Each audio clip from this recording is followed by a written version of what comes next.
Live from the spooktacular studios of Hollywood, California, home of ghosts, haunts, and general cadavers, it is the... What is it? The second annual?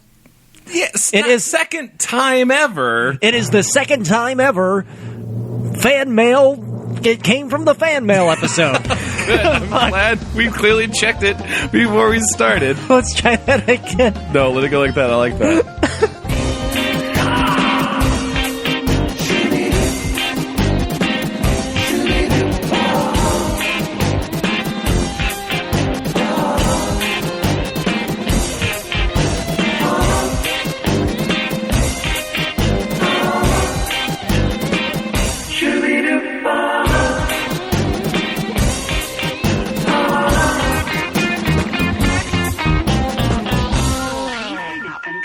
Hey everybody, I'm so glad we're back for Paranoia Shop. Sorry we left you hanging for a little while. We've been caught up with some very important spooky things. Very, very spooky. This is Monsieur Aaron Waltke. And this is Mr. Goddamn Blooded American, don't say fancy words for Mr. Chad Quant. How you doing? Welcome to Paranoia Shop. If for whatever reason it's your first time joining us, it's going to be a little bit different. We're going to read fan responses, you guys who have talked to us through the Twitter, through email, finding our personal Facebooks, which is a no-no, and talking to us. All great, and have been sending us some awesome things. So today we're going to address as many as we can. Sorry we haven't gotten to them sooner. First of all, we were just absolutely overwhelmed by the responses that we've gotten since our last fan mail episode here at Paranoia Shop, the one-stop shop for all things spooky, conspiratorial, and generally weird. The first episode, we got some great responses, but as soon as we put that up, we got a deluge, an absolute biblical flood of emails, personal stories. So I would venture to say this one is even more jam-packed, and it's very, deeply personal. There's a lot of these stories that happen directly to our listeners. Yeah, someone confessed to murder in the emails. We might not read that one, but someone confessed to murder. We'll just abstain from mentioning the name of the victim and the murderer. Yeah, enough of the details, but you'll still be able to put it together if you're a detective trying to find that elusive Yellow King. What we're saying is we are the Zodiac Killers. Yeah. Every episode, we always say, hey, if you like Paranoia Shop, be sure to tweet us at Paranoia Shop or at our personal Twitters, at GoodAaron or at Quantum Theory, or email us at Paranoia Shop, that's SHOPPE at gmail.com. But we're always delightfully surprised when people actually email us. It's great, because that's why we do this. We don't get paid, as you may know. We don't get paid any amount of... We get paid in gratitude. To keep the illusion that we're making money off of this. We are hot to trot. We're making gold bars. Okay, all right. Let's jump into the first email. The first email is a juicy one. Again, a few months old, so sorry. We're going to work on that. Alex Hegley sent us this awesome one about Fallout, which... I worked on the series. I don't know if you know. Yeah, he was Chad, believe it or not, as he was working on Fallout New Vegas, I believe it was, right? Mm-hmm. I worked on Fallout 3 and New Vegas. Okay. He cast a hex on on the game as it was being shipped out. And the hex was all of the characters will have the same lines of dialogue, and they'll say them all from different character models. You're welcome. That's one of the major problems of the Fallout series. But he also imbued it with demon magic. So anything that you hear from this email is absolutely true. Many players of the Evil Persuasion know that you can kill Three Dog, the radio announcer from the game. What most players do not know is that under certain circumstances, GNR will become a number station. Number station is a station that broadcasts an unusual coded message. Again, see that episode we did. It's pretty good. When you tune in, you'll hear an old familiar voice. Three Dog. Oh my god, Three Dog. Despite the fact that you killed him earlier. However, you will quickly notice he does not seem to be in character. So I guess it's not technically Three Dog, but just the voice actor Eric Dellums. He reads a series of numbers in a monotone, depressed-sounding voice. He always recites a list of single digits between 9 and 12 characters long. For example, 93791720344. He never uses a multi-digit number like 11 or 40. These numbers are followed by widely varying lengths of Morse code. This is then followed by the song I Don't Want to Set the World on Fire, which is also in the trailer for the game. All of the music tracks seem to be inactive on the number station. The Morse code was the easiest part of the mystery to crack, as the code is widely available and many people actually know it by heart. Some of the messages, however, are quite sinister, such as, the Queen has died today, the world mourns, and as on days like these, we are all Brits. Or, I can't believe they've actually done it. Not long left. The noise. I can't take the noise anymore. I have a pistol in the attic. Oh my god. Yeah. Okay. So there's a character in this video game, Fallout 3. If you're not familiar with it, it's a free-roaming sort of sandbox RPG where you can control a character who just roams around. And there's a character that you meet in this game called Three Dog, who broadcasts like a radio signal that you can listen to as you're going through the game. You can actually kill Three Dog, and apparently after you kill him, his ghost starts speaking in this monotone voice. It becomes a number station, and people crack the code, and he's now saying these weird messages. Expensive. To me, that just sounds like an Easter egg. That doesn't sound... I mean, it's kind of a creepy Easter egg. There's more to the story, I guess. Just recently, a player on the wiki forums noticed a message that brought to light the meaning of the messages.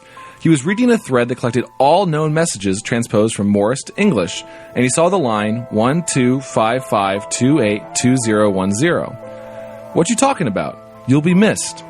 He realized this referred to the recent death of Gary Coleman, and then quickly realized the numbers were the time and date of death. What? Wait a second. He immediately scanned through the messages to try and find more examples of this apparent future-telling by a game that's more of a year old. This is great. The next message he read shocked him and pushed him to enlist the aid of others to decipher the codes. The message was 945420210. Accident in the Gulf. Several dead. Oil spill apparently averted. He realized this was the BP explosion and the erroneous day one assessment that the well was not leaking. So wait a second. So far, Fallout 3 is predicting the future. Fallout 3 has become Nostradamus. Yes. Like this weird Easter egg has become a future prediction thing. It's predicted the death of Gary Coleman. It predicted the BP oil explosion. There's more.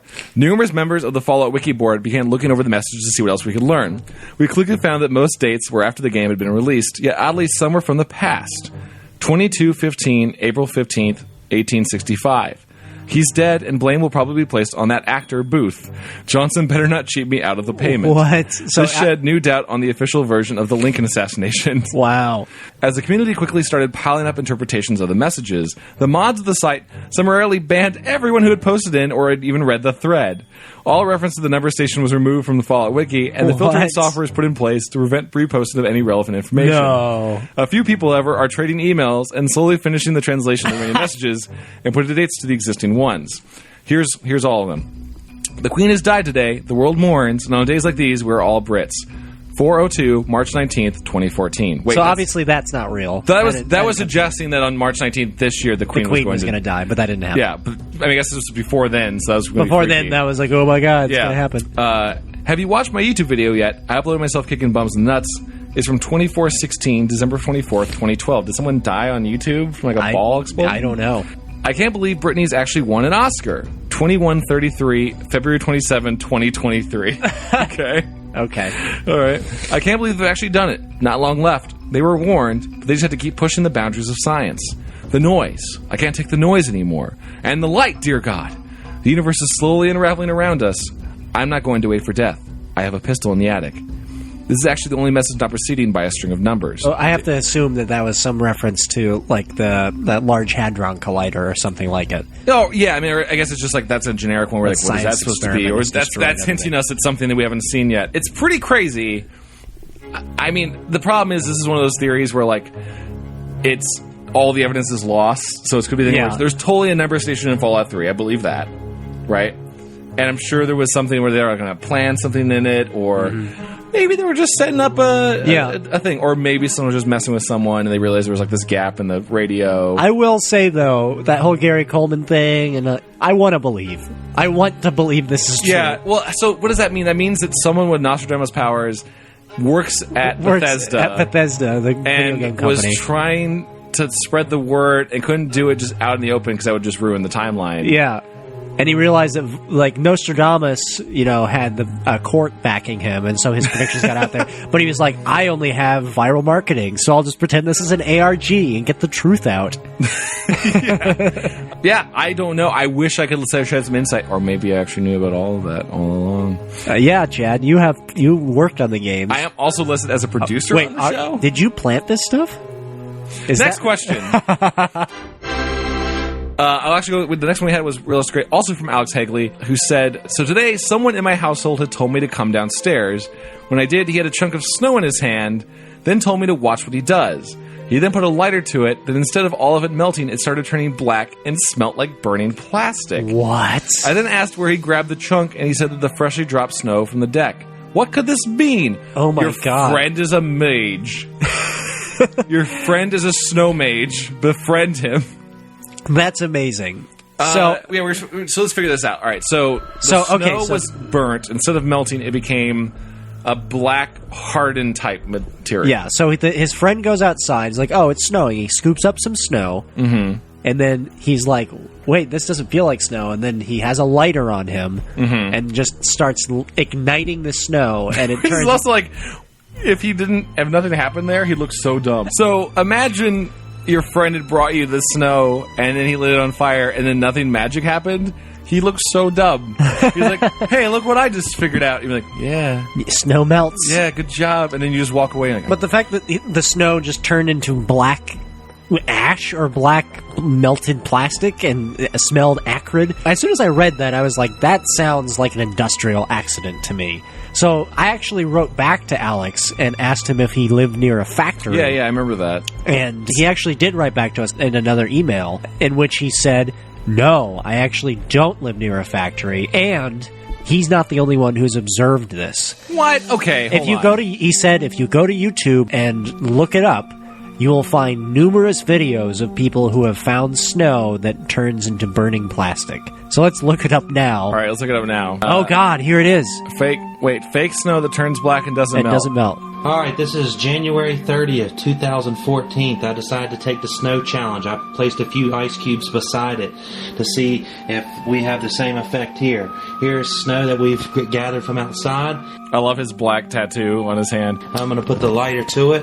What? Oh, my God. So it looks like styrofoam. It looks like kind of model snow. Oh, weird. Instantly starts turning black. What? It smells just like PVC. It kind of becomes... Yeah, I like his demo, like his control group is... And here's an ice cube, and the ice cube... I melted it, so see, this is a real fire. It does have a very bad plastic smell. It smells just like PVC pipe. So, that's weird. Chem snow. So it's chemtrails. Wait, so is the thing on Facebook like, all snow everywhere isn't real? Have we been all duped? Snow is I guess I haven't burnt snow in a while. Here's how I would explain this.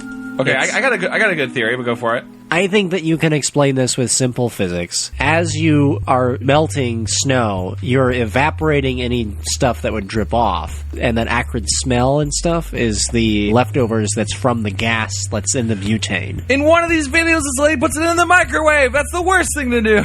Oh my God, is it exploding? What is happening? It would still have heat. Like, it would still give off heat. I don't know. I mean, I guess this could just be a bunch of crazy people. It's also likely, let's say it's a factory with some sort of terrible runoff, like a plastic synthetic chemical that goes into the water supply that gets brought up into clouds, so that when it rains and turns snow in cold areas, you get this sort of weird synthetic thing. It's not really snow, or it's like modified snow. So you think it's like fake snow. So your theory is that some chemical plant has infected the water supply. Has sent megatons of chemicals into the air. It's gotten up into the stratosphere. I'm saying they put it into the water, or which into is the water likely, supply. and then that gets brought up. And it gets into the water cycle, and now all snow when it falls is just permanently, like parts per million, has this chemical. Okay, someone needs to explain this, because I'm getting kind of freaked out about this fake plastic snow, though. And then also everyone forgot about it? Like, well, it's not winter anymore, Chad. I know, but I would still be talking about it. There are just hundreds of... Oh, there's just an old woman just smelling it and going, oh. I mean, not to cast judgment on her, she definitely looks like she's just crack rocking it. Yeah, that looks like a crack rock. That's not snow, though. All right, we're going to put some videos up on the Paranoia Show website. Tell us your theory. And Alex Hegley, if you have more of this, you should make yourself the new Aaron Brockovich. Pull yourself shirt down, show a little cleavage. Be Alex Brockovich. Yeah, and take that factory that's somewhere in the 100-mile radius of your town. Even if you don't live near one, there's got to be one somewhere. Find it and start testing. So thank you, Alex Hegley. Thank you, Alex Hegley. That weird phenomenon. Another one from Brian Espinoza says, me and my brother were outside at night waiting for a meteor shower that we never saw. Well, so you messed up. And we looked up at the moon while a cloud was over the moon, and we saw a circular rainbow that went around the moon. Whoa. All right. So, no meteor shower. You're not seeing any meteor shower. So you were just outside, There's the moon is moving across the sky. We're not smart people, so I'm going to search cloud moon. Let's do cloud, moon, rainbow. Cloud, moon, rainbow, which is definitely not a Sailor Moon attack.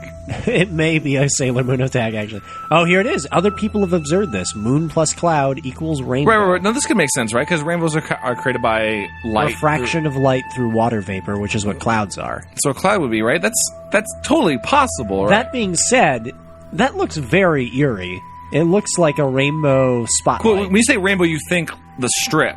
This is really more like a rainbow filter over the moon. It's not even that it's like I first thought like, oh, you mean like a Saturn belt around the moon? You just saw a rainbow belt? That's messed up. The moon has a belt like Saturn. A rainbow now? Yeah, that's what I first thought he was describing. And now looking at it like, oh, it's kind of like you put an Instagram filter over a picture of the moon, but with a cloud passing over it, it definitely looks like the end of days.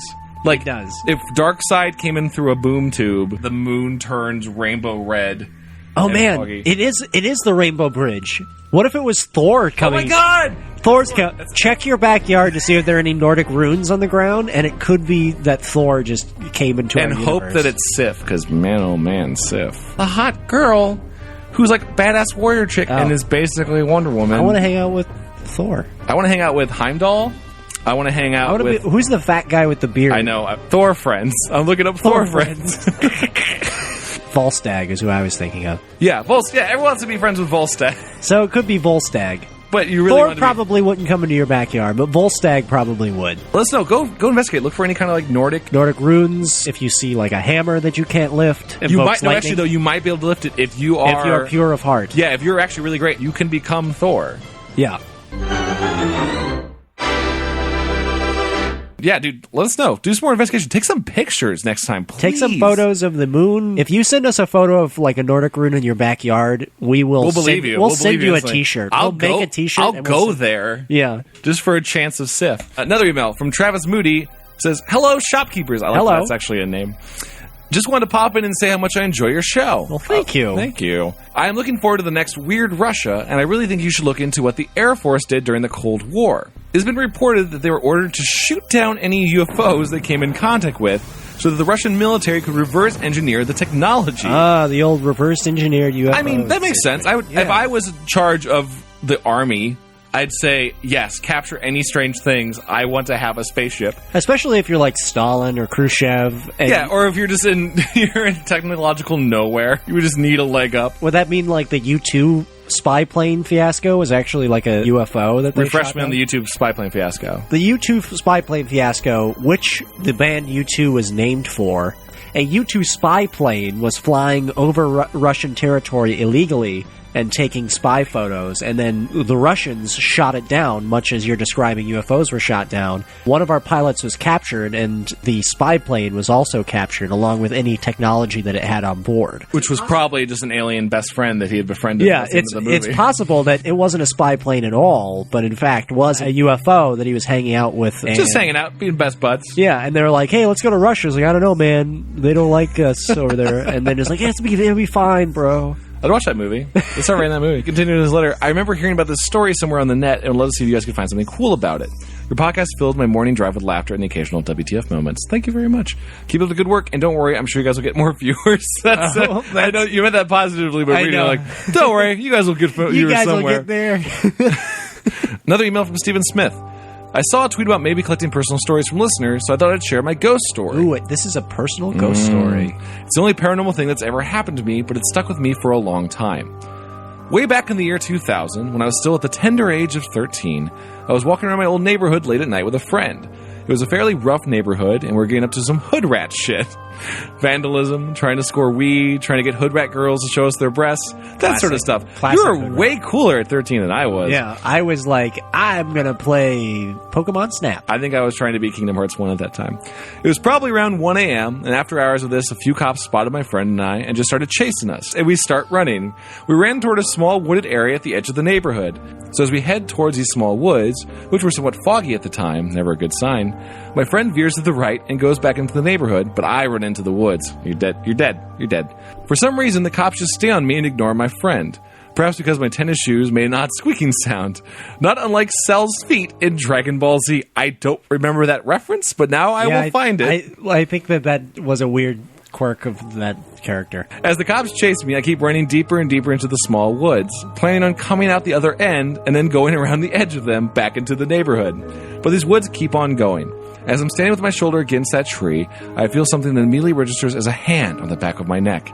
I spin around, scared poopless, to find nothing there. From shit to poop on that one. I like that. I like it. Poopless. To find nothing there. I'm fairly winded and started to feel a bit lightheaded. After I stood there for a minute to collect myself, I started hearing odd noises. After all these years, I may remember it wrong, but to me they sounded like women crying and heavy things falling on soft ground. Oh, God. Cries and thuds. Cries and thuds.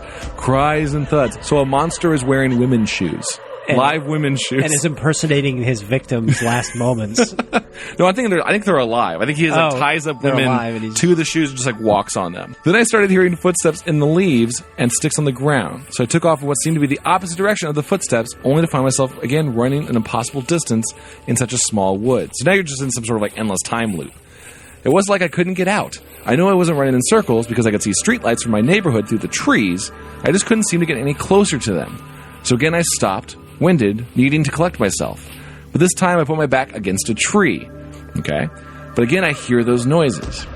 Cries and thuds. Cries and thuds. Cries and thud. That's a classic horror story trope. Yeah, I know.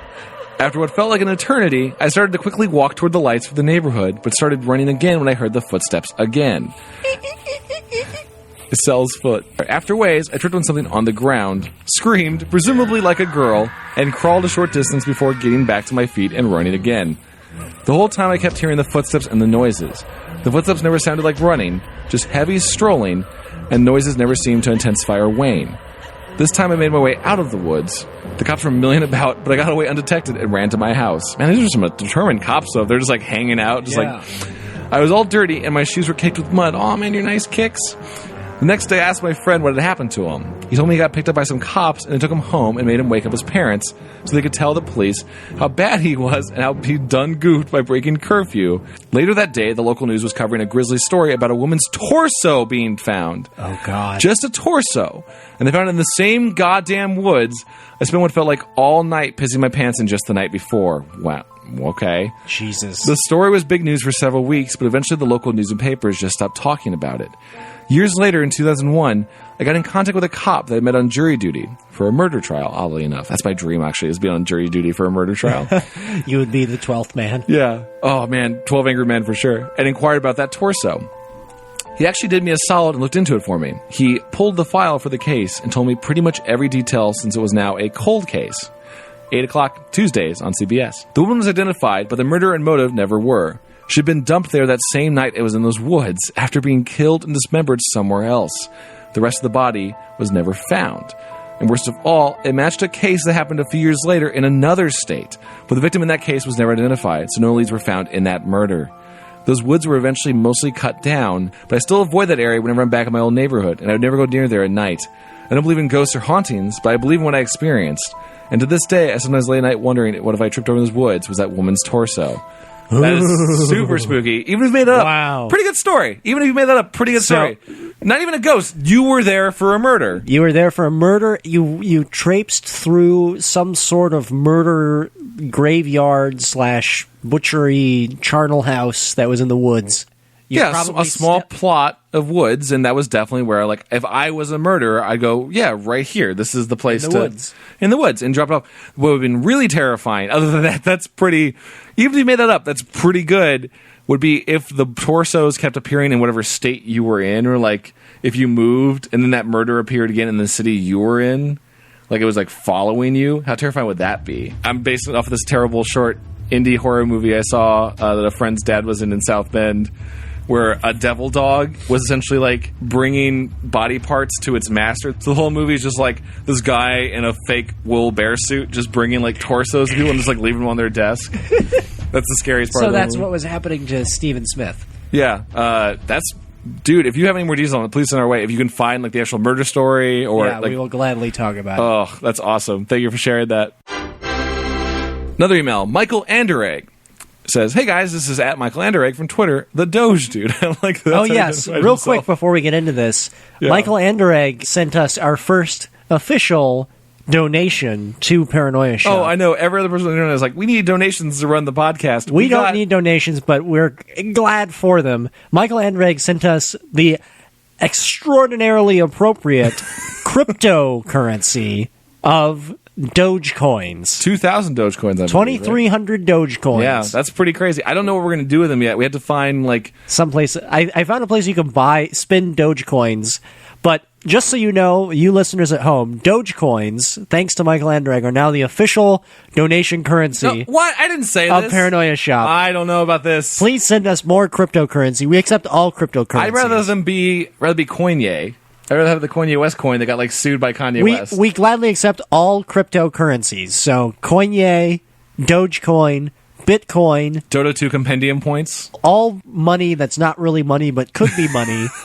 We love that money. So if you want to make our day, send us the weirdest cryptocurrency you can find. Pirate treasure coins, when you combine them together, turn into a map, like a locked gem. Yes. That'd be great. If you could send us some sort of triptych, we will gladly accept it. So, Michael Andreg, thank you so much for that. That was awesome. Anyway, you sent an email. But a year ago, I worked with a dude that was effing insane. Chemtrails, NWO shit. Harp, you name it, he was into it. All things we've covered on this podcast. Yeah. I refer to him as BSID, or batshit insane dude. Okay. So we'll call him BSID. One day I was minding my business in my office when I hear, "It's the fucking arch, I swear to God!" What? Being as that we are in St. Louis, I had to know what the hell this dude was talking about, so I peeked my head out my door. Mistake. Turns out I had stumbled into an argument he was having with another one of my coworkers about how the arch controls the weather, and one day the government was going to wipe all the unwanted out of the city. So wait, the St. Louis Arch. Yeah, St. Louis Arch, which, by the way, is very uncomfortable to ride in. As a kid, I went into it. Oh, yeah, the elevator goes sideways. It goes sideways because it goes up at an angle, but also like you're in some sort of kind of like, it's like a dumbwaiter elevator. Yeah. I remember as a kid going like, this is terrifying. And if you're claustrophobic, don't get on the St. Louis Arch elevator. Yeah, so this guy believes that the St. Louis Arch controls the weather machine the weather. that'll also take out the wicked. I looked at my office mate and shrugged. Mistake number 2. And B. Sid saw it. He sprints to my office door and starts trying to get me to agree with him, which also imagine just like this like kind of poor. I'm just, in my mind he's portly. Oh just yeah, like it's definitely like a Confederacy of Dunces dude. Yeah. Here is the conversation word for word. "Hey, Mike, you were a smart dude always doing that computer shit you do." His job. "You know the arch controls the weather, right? I mean, everybody knows that. This idiot thinks I'm messing with him." You know that it controls the weather. I like how he tries to win you over first. Like, you're a smart individual. You're a smart fella. Needless to say, I disagreed and was promptly called a government shill as he wandered off into the warehouse. 3 months later, spring had set in, and we were having some serious tornado weather. We were currently under an active warning, and Bisa decided he would not go into the center of the building, but he would stand on the loading dock out back and wait for the arch to do its work. So this guy was like, you know what, bad weather, I'm just going to stare at that arch and wait for it to clear up. Is, does he think, like, he can't help himself? He might as well just enjoy it? Or is he like, it's taking out the wicked people, I'm not a wicked person, I'm going to be okay. You guys just hang out over here. That's amazing. So what happened? My boss had become fed up with this whole situation and fired him on the grounds that our insurance does not cover the reckless behavior he was displaying. So Bisa got fired for trying to do that. If you read this, thanks. Your show is one of my favorites on the Explosive Network. Well, Thanks. thank you. Thanks, Mike. Also, tell Joey to open some kind of donation account. I would happily give money to you guys. I'll just tell you right now, Joey probably wants Steam games. Yeah, just send him Steam games. Find weird Steam... Wait, I want Steam games. Send us Steam games. We'll make sure Joey is aware. Enough. Yeah, that's amazing. Please, if you guys have any other, like... My favorite thing, honestly, and part of the reason we started the podcast was the idea of we loved finding just like the loons on the internet or those personal fan theories. This guy got fired over his belief. He just abandoned all work and just was like, "Yep, gonna happen anytime now." That weather machine over there is gonna take care of everything. I wish someone did that for all natural disasters. Like, no, they're not gonna do. The earthquake's just gonna take all you Jews away. So like, just like, earthquake's good. Just like stand there defiantly. Like he wasn't even angry about it. It seems like at first it seems like he hated that the St. Louis Arch controlled the weather, but then he was actually glad for it. He treats it like a garbage truck. Like, yeah, I don't want to deal with that garbage.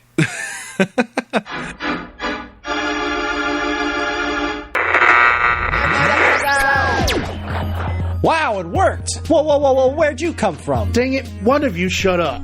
Sorry. Hey, listeners, like science fiction? Or books? Or science fiction books? Or romance novels? No, we don't want that. Or mysteries? Aaron, that's not what we're doing. Or autobiographies? No, we are doing a science fiction podcast. Or fantasy? Well, I guess we could do some fantasy. Or dramas? No, science fiction. Or realistic fiction? Aaron, shut up. Or Japanese death poems? I swear, if you say one more genre, I'll use the time ray on you. Fables! That's it! I'm Listen, if you like sci-fi, then check out our podcast, My Arms Are Lasers, where we explore works of science fiction. You can find us at explosomagico.com, along with many great and funny shows. Let's read books. Another email from Matt Flanagan says, "Hey guys, big fan here. I found videos regarding a weird secret organization called Cicada 3301. What? Already terrifying if you call it cicada, because cicadas are, we already said, the most horrifying bug in the animal universe. Comes up every 7 years, rise from the ground. Yeah, totally the most terrifying thing. Evidently, they're an organization looking for intelligent code breakers. Interesting. Why, though, is anyone's guess. Speculation has been that they're either a hoax or some type of secret government organization like MI6 or NSA. This video explains the gist of it in pretty good detail, though it doesn't have any info or anything that happened this year.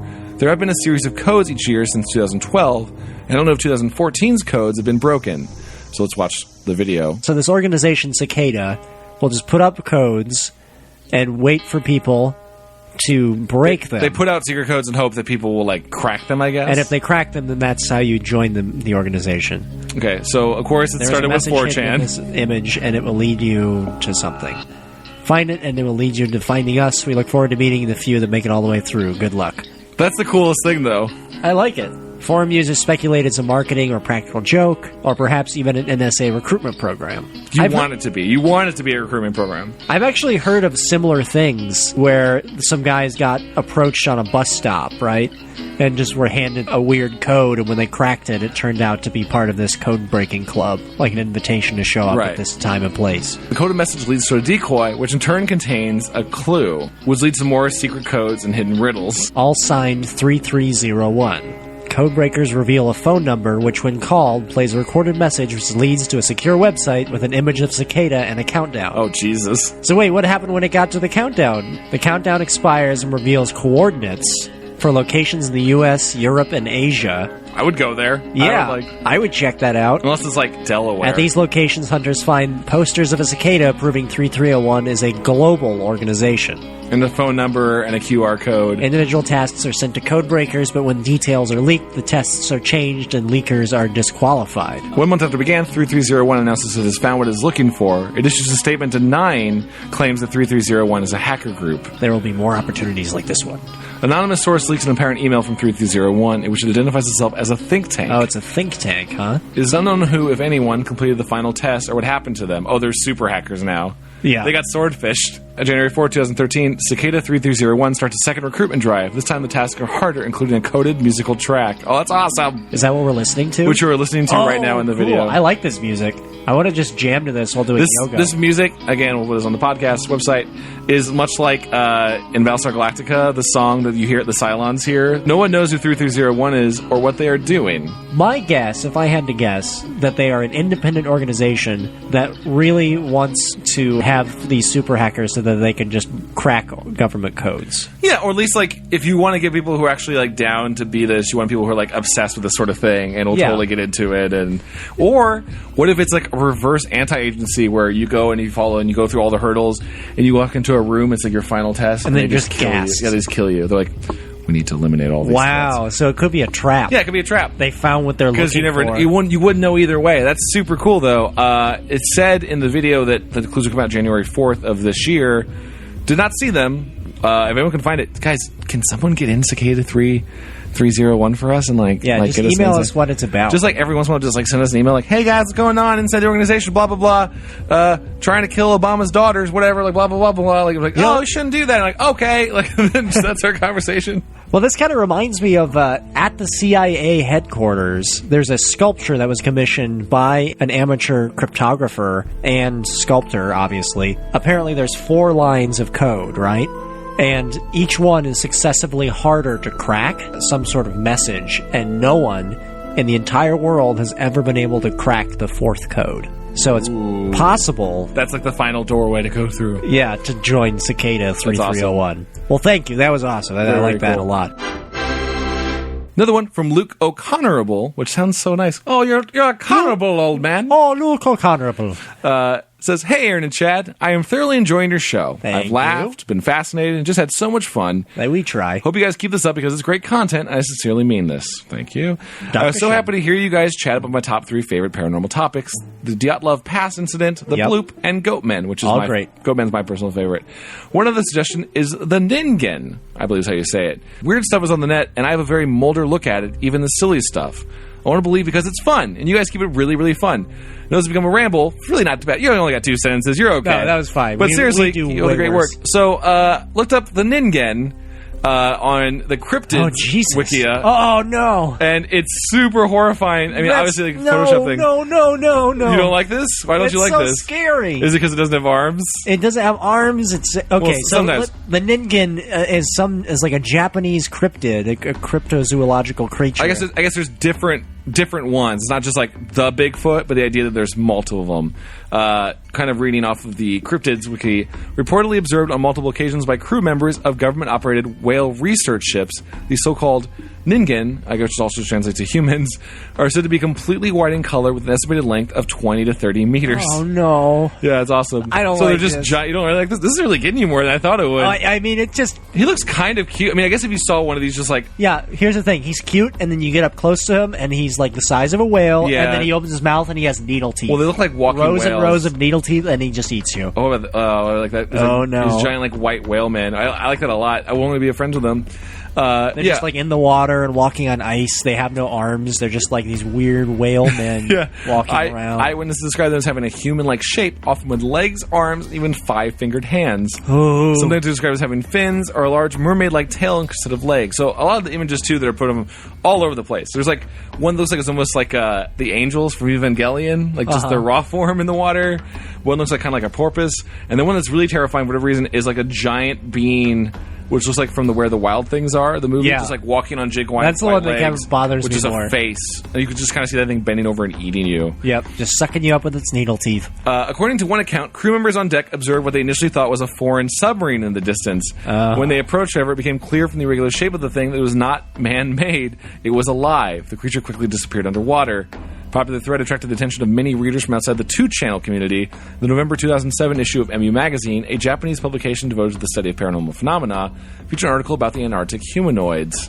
So, I mean, they're kind of like all over the place. They're actually a little less defined, probably based on this, than like a Bigfoot where you have more of an idea of because there's a lot of images, and they're all like, they're all Photoshop concepts, but they're horrifying. They look like, Guillermo del Toro monsters. Oh, absolutely. Like pale white Guillermo del Toro monsters. It could be kind of from Pacific Rim. Different sizes. Like kind of cute, but also just imagine them coming at you. No. Pretty horrifying. Very much like angels from Evangelion. And I guess you could have they could just be creatures similar to our own we've seen underwater. Is that a video there? Ningen on tape? There is a video Play of that. it. Oh god, what's that in the distance? It looks like it has eyes. There's like a weird head. It looks like a sand salamander. That's insanely large. Wait, what is that? What is that thing? Oh no, no, what is no, that thing? no, How no. big is that? Me. How big is that? Oh shit. Wait, what is that? What the man? Wait, we're just looking at it right? No, look at that. It's it's huddled over and like staring at into the ground. That could be like the size of a dog. What is that? I think it's huge based on how fast the thing was moving. Oh god. What? Wait. No, that's barely moving. Yeah, it was resting or it was dead. Maybe someone made a sandcastle on the bottom of the ocean. Yeah, totally. Fuck me, man. All right, we'll have to put that up on the site for you guys to see. That one's pretty crazy. That Ningen, man. I don't like it. Okay, so just we'll have to just do a water is weird episode. Matt Flanagan emailed us again with another one. You guys are also great, by the way. Just so you know. Great stuff. Good job. Matt Flanagan emailed, follow a YouTuber star named XRoomMod. I think he's the moderator for the 4chan board /X, the paranormal board. He's a dude named Albert who lives out in rural Missouri. Seriously, this guy lives out in the freaking sticks. And I started watching these videos because they kept coming up frequently in searches for paranormal-related things. He takes suggestions from fans on paranormal topic and explores them. So far, he's done a lot of videos on ESP, spirit summoning, and messing with a Ouija board with his friends. He calls them experiments. However, he puts his attempts at exploring the paranormal on the internet for documentation purposes in order to build a community of like-minded people who all just want to explore the paranormal, but are mostly likely to chicken shit to do any of it themselves. His latest experiments have involved haunted or cursed objects. One is a doll, another is a box called a Dybbuk box. What I find funny in all of this is that the community he has built has gone from being curious observers like myself to crazy nutjobs who believe everything they fucking see or hear on the internet. I'm sure you just would start attracting people who are looking for that stuff. Yeah. To prove their points anyway. So he probably still has those, like, solid original fans, and now they're just like, all the crazy people just drowned him out. He included a link to a video of a guy opening this Dybbuk box, which is apparently it's supposed to hold ghosts, and it was possessed. Yeah, and this is a box that had been sent to him by his fans. It is 11:56 p.m., almost midnight. This is the box, still sealed. It appears to be a treasure chest with a wax seal. A toy box with like a wax candle on it. I'll be sure to note if I feel anything strange or if I see anything strange. Which I assume contains demons inside. He's about to cut it open. See the objects inside. Oh, weird. So there's a bunch of cursed objects inside after he broke the wax seal. It looks like some old ash or something. Plant matter and sand. Like pieces of teeth. That's probably... Oh, God, that's probably like a burned person. Teeth and ash. I think I could have made that and sent it to him. Yeah, but they probably took it out of like your grandpa's ashes. I want you to communicate with me in some way now. I want you to possess me now. That's pretty cool. I like that this guy is sort of the pioneer in curse studies. Check him out. Check him out. Another email from Franklin Robertson. Hello, Aaron and Chad. I'm a fan of your podcast and thought I would share a couple of paranormal events that happened that I barely believed myself. Ooh. When I was younger, currently I'm 16, so this is fresh in my mind as this event has just stopped. About the age of 9, my grandfather bought me a box of action figures. In it, there was a cyborg T-1000 with an arm that has a fold-out rocket launcher. That's pretty cool. Completely awesome to young me. Yeah. Completely awesome to old me. So the first event I want that. So the first event from this was I was playing with this action figure outside. Pew pew pew pew. When my mother called me in for supper, I left my toys outside. And by the way, this ends with like the toy has moved and was like is sentient and lives. I'm freaked out. Go on. Time passed. I went to bed and remember I left all my toys outside. I ran to my mom, but the cyborg guy was standing on a side table. I still went to my mom and said I thought I left the toys outside. They were outside. I just figured I brought the cyborg in with me and didn't remember. Later, there were more minor accidents, like I thought I laid that toy in a laying position, not a standing position. Or I thought that I was in the closet. So time passed, and my family and I moved, and I hadn't seen any of my toys in a while. I've moved on to a Game Boy Advance SP. All my toys are boxed up. Haven't even touched them. And then I see that the cyborg is on my dresser. Ooh. So I pick it up, bring it to the living room, and say to my parents, "Remember this creepy thing?" And we just kind of laughed about it. So I end up just laying it down on a dresser we have in the hallway. Just didn't have room in any of the rooms. Dude, you just send yourself up for the toy to freak you out. So this, I can already say this sounds like a horror movie version of Toy Story. Yeah. Like the toys coming It's small soldiers. Walked to the kitchen for a snack, and the toy was standing there on the table. Freaked me out. I told my friend about this, and we decided to do tests to try to get it moving on camera. My camera ended up going dead. I didn't have more AA, so we gave up for the day. The toy showed up in the hallway on the way to my room. I told my parents. They didn't believe me about it before this point. They kind of just laughed about anything I said it did. They gave into us how freaked out I was, so my dad grabbed the toy, went outside, and chucked it into the woods. You can probably guess what happened next. Oh, no. It showed up the next morning. My dad said when he gets off work, he's going to try to bury it since he is freaked out. We buried it, and it came back again. No. We were all freaked out at this point, so we ended up burning it. Oh, dude, now it's just going to kill you. Now you've unleashed the spirit within. This is almost completely unbelievable, and still to this day freaks me out. It was like how Goatman is creepy because you don't know the motives. That's true. I mean, I guess unless it just wants to strangle you in your sleep. Like, why would a toy? Like, writing this, I am still afraid it isn't gone. This ended about 3 years ago, scarring me. It wasn't possible for my parents to do this as a prank because this would happen even when they were gone. So, Frank, that's terrifying. It's easy to say, like, oh, you were a kid, your parents were just cleaning up or moving around or something like that, but it seems like it persisted well after into your adulthood. Unless I'm mistaken, I think Franklin actually included an image, a picture of the doll, and sent it to us, and it is one of the most terrifying things. I totally recognize it. It's from the show Max Steel. I totally remember it. He was like just the generic bad guy. Oh God, the image crashed your computer.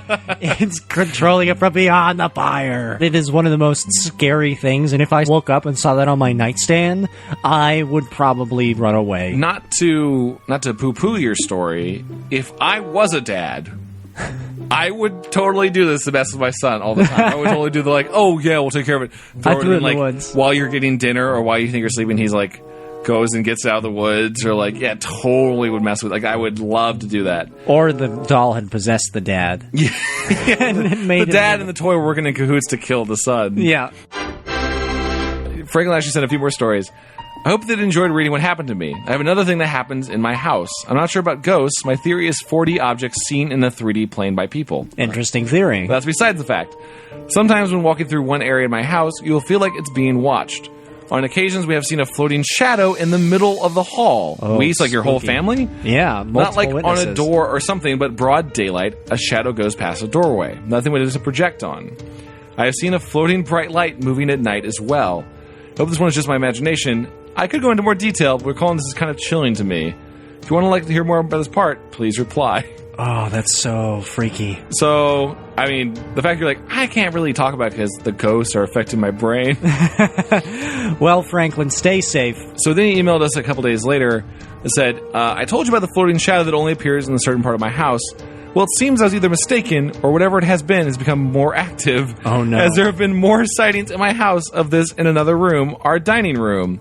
Before, when I emailed you, this figure would only be seen once or twice a month. It's now more like that on a weekly basis. I'm going to go into more detail what this actually looks like, other than just shadow, because that's a hedgehog, because it's not exactly that. It's more like this picture the Hubble took of a nebula, but darker and less detailed. Oh no, it's a nebula shadow monster. It's like an antimatter monster. Oh no! Oh, dude, that has like man. It has like eyes and teeth. That's horrible. Hubble took that? Yep, that's definitely a space demon. You have a space monster in your house. It never has a definable shape to it. Back to what I was saying before, though. I like you're just moving on. I was like, by the way, that's in my house. Ignoring the fact that I have a shadow monster. Love the podcast. Back to what I was saying before, though, it has been more active in the dining room, so I downloaded this EMF app to my mother's Nexus 7. A little bar that went from green to red with a little pin on it, instantly to red throughout most of the entire house. Electromagnetic frequency. Yeah, though I'm a bit skeptical of those apps, as the sensor that is in devices isn't made to read signals like that. Yeah, I'd be a little skeptical, too, of, like, an iPhone. But then it went crazy. Yeah, they went crazy. But however, on Saturday and Sunday, my father and I ran out our stuff to the septic line, and under that dining room, my dad found a small ceramic plate. We took it out from under there, and I have never seen anything since in the dining room. Though I haven't been in there often, as the only thing is there is the 360, and frankly, I've been avoiding going in there. 360 slam! Here's my theory. He starts seeing this shadow nebula space monster in his house, right? Mm-hmm. And then he starts seeing the dining room, and then he sees a plate taken out of the dining room and in the garage. I think that the shadow space nebula monster was hungry, and he was just a space hobo. Okay. Just hanging out. I like to think that there's some sort of lost ghost with some sort of ceramic plate that was tied there, and then when we removed it, it was really the ghost was just upset that that last piece of a ceramic collection, like, let's say, all of the Catholic popes, like, just there was that one plate that hadn't been kept with the collection, like, in the movie, and it got left and fell through a crack in the floor, and it was driving that ghost so crazy that it came back from heaven, aka space, to make things right. And to reunite, like, you know, Pope John Paul II ceramic plate with the other popes. With Pope Ratzinger. The best popes of all time, yeah. Also, again, totally could be your dad just fucking with you. Yeah. Like, oh, son, help us down. You've been hearing some crazy stuff about the living room. What's this? It's a weird plate under here. Your EMF reader's going crazy. Yeah. That's what I would do. As he's waving a magnet over it. XX Build Doom XX emailed us saying, I thought I would send in another story about a celebrity that was replaced, like the ones you guys talked about in the Doppelganger episode. You've probably heard the argument that Elvis didn't die on the toilet because that wasn't Elvis. Oh. Usually people just mean that he wasn't the same as he was in his earlier days. However, there's a theory that eventually Elvis started to hate the fame and the attention he was getting. The story goes that after a while, he gave his life away to someone who looked like him and who could also play his music. Huh. The impersonator that went off the rails with his newly found fame and riches and eventually dies, while the real Elvis retired happily and quietly. It is then unclear whether he's still alive or he died of age, since he would now be around 80 or could have died of illness. So basically, he would be the Andrew WK of Elvis. Yeah, he also mentions, because this is on my viewing list, I haven't seen it, this theory is used as the backstory of a film called Bubba Hotep, where an elderly Elvis living in a retirement home fights off an ancient Egyptian mummy. I don't remember the movie they actually ever say that he's Elvis, or just clearly I think Elvis. it strongly implies it, but the other guy he's with is JFK, who got race-changing surgery. He's right. a black guy, yeah. That's right. I also want to say that I love the show. Keep it up, guys. I would buy that, except I've seen the autopsy photos. I definitely believe, and we could talk more about it, I definitely believe Andy Kaufman, totally alive. Yeah. I believe Andy Kaufman's still alive out there. He totally did a switch, faked his death. Maybe Tupac.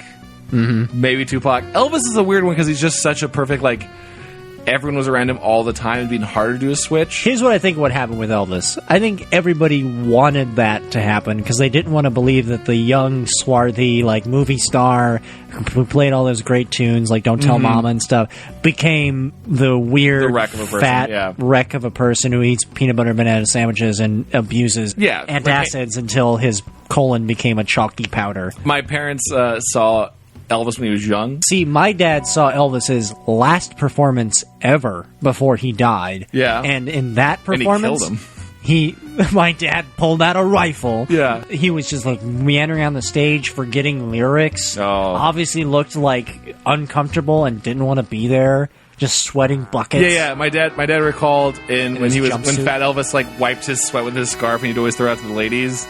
And everyone just got out of the way. There was a song it's just a fat man's sweat. It's not even a pretty guy anymore. Yeah.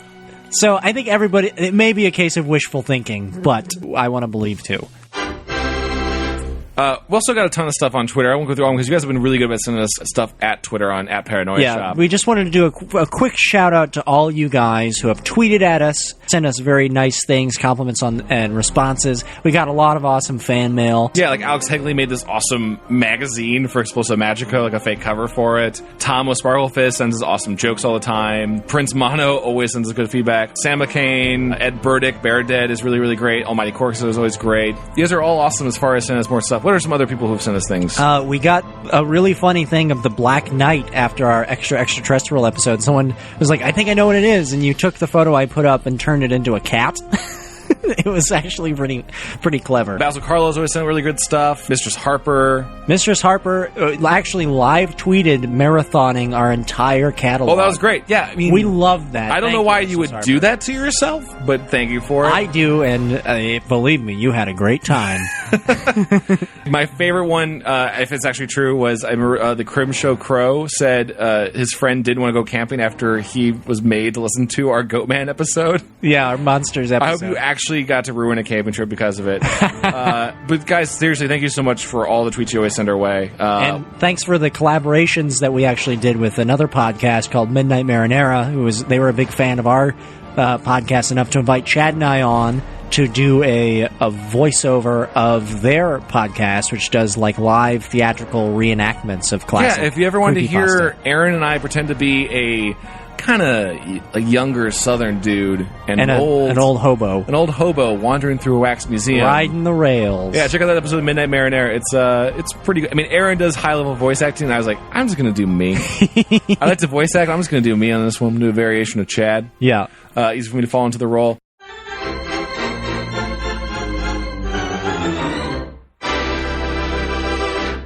Again, we'll totally change it for episodes. We're also working on our next one, an actual episode coming up.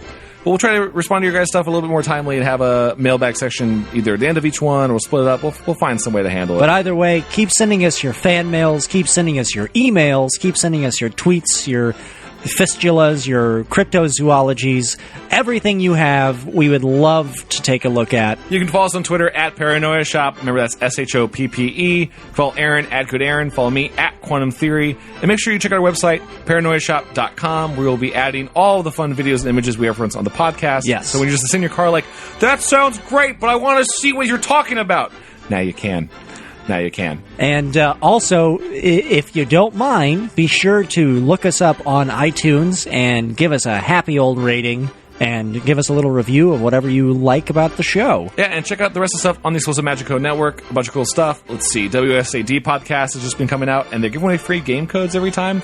Pretty solid. If you want to get free games, I think I know Joey's scam. I think Joey got them when they were on sale. But they're still really good. They're still fun games. It's like games like Bastion and stuff. It's not just like, oh, I got this $1 game. They're like solid stuff. Also really cool stuff. Climax, also things you should listen to, LOLJK. Go check them all out. Let us know what you think. I think from there we'll wrap up here. We gotta go watch some Game of Thrones. We're going to watch some Game of Thrones while you listen to a lot more of this cool cicada music. Listen to the cicada music. Oh, God, you have to edit Join that. our club. Join our club. Thanks for listening, guys. Join our club. And thanks for the mail.